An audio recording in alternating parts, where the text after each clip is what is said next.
Obesity, slip apnea syndrome.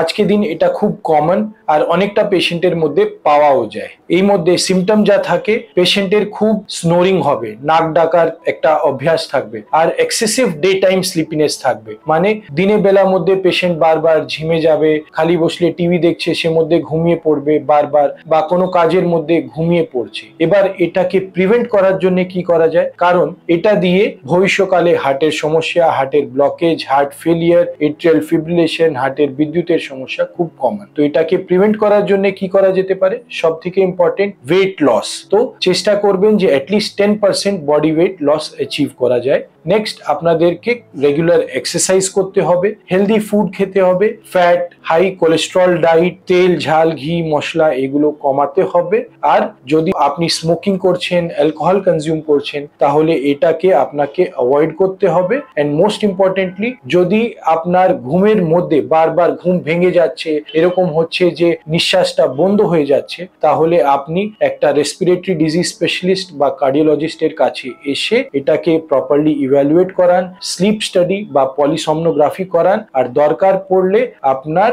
একটা positive airway pressure ventilation machine, যেটা দিয়ে আপনার ট্রাবল স্লিপকে সাপোর্ট করা যাবে, আর এটা দিয়ে আপনার নাক ডাকা আর স্লিপ অ্যাপনিয়ার সমস্যাটাকে কমানোর যাবে। Thank you.